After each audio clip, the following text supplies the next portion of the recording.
I'm Chance Seals in Washington. He was a 25-year-old on a fast track to a successful, meaningful life.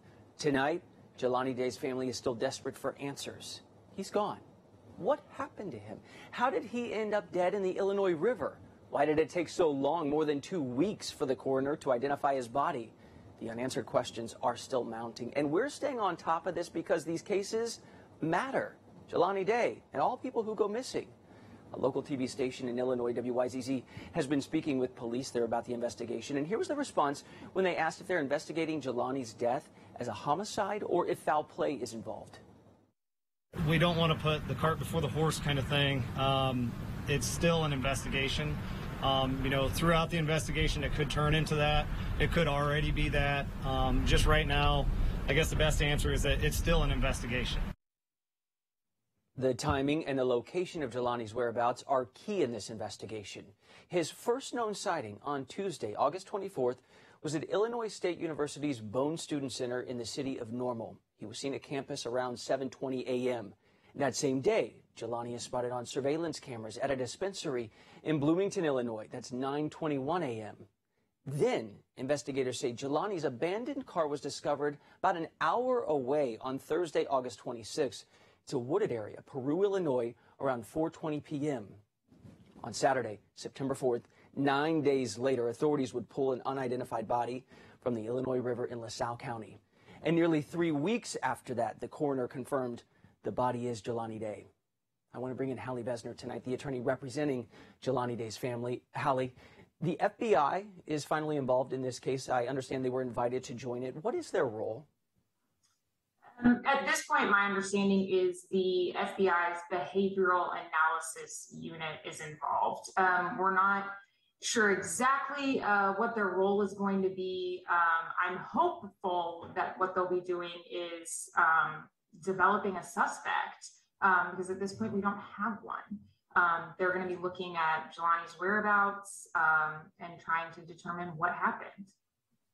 You said hopefully looking for a suspect or the profile of one. Does that mean you think the cause of death was foul play? Absolutely. I have no doubt in my mind that Jelani did not end up in that river willingly. I speak for the family when I say that we are confident that someone did something to Jelani. We don't know who that person is. We don't know what they did, but we feel very strongly, and the evidence points to someone else being involved in this. Any evidence you can share with us? Because again, it is so scant. I know police like to keep things close to the vest, but what makes you so certain? Jelani had never been to Peru, Illinois in his entire life. We have no indication he had any reason to be there. I actually went yesterday for the first time and saw the area where his car was found. No one who is not from Peru would know that area is there. Jelani did not put his car there. There's no way. Someone had to have put his car there. His car was found there. The car's license plates have still not been found. We still don't know where the car keys are. Jelani's phone has still not been found. Someone has to have those things. A lot of very odd things there. Yeah, like a license plate taken off, the phone missing, pieces of clothing I think were like a mile away. So the timeline here, Hallie, it just does not add up for you, for the family. So he was seen in Bloomington, I think 9:20 a.m., but there's no trace of him driving, let's say, an hour and a half away almost to Peru, Illinois, where the car was found. We don't know of any, cell phone pings, no traffic cams, nothing? That's correct. Everything goes dark after 9:20 a.m. on Tuesday, August 24th. How's that possible in 2021? I mean, people know if you walk down the street. That's a great question, and that's really what we're trying to find out. Okay. Jelani, I understand, was 6'2", a black man, and he was in the city of Peru. I looked it up in the census, 95.3% white, 0.4% black. Wouldn't he stand out there? Absolutely. And that's another reason that we have so many questions. How does his car end up there? How does a 6', 280-pound black body end up in the river and no one saw anything in a town of 10,000 people? It makes no sense. And additionally, you asked like what other evidence is there? I can share with you that Jelani's wallet was found not in the same location as his car, not in the same location as his body, not at the same time. His school ID lanyard, he used like an ID card to swipe into buildings on campus. You can actually see it in his hand there, and in the photo with the blue dress shirt. That was found in another location several miles away. It just doesn't add up. It doesn't make sense. And if he were walking through a town of 10,000 white people on a Tuesday morning, someone would have seen it. If I'm connecting the dots that I think you're plotting here, it's that you believe Jelani was either kidnapped and taken there or killed and then taken there, and then things were spread around. Is that what you're operating on? I don't know that that's fair to say. Okay. It's possible that Jelani went there to meet somebody. We just don't know who that might be. Like I said, Jelani had no connections to Peru. He had never been there. We confirmed that through his prior cell phone records. So as far as we know, he had never been there. We don't know of anyone from there that he would have known. One thing, the morning of August 24th, we have two data points that we just laid out for the audience here. Jelani goes to school 7:20 a.m., then a marijuana dispensary at 9:12 a.m., and it is legal there where he is.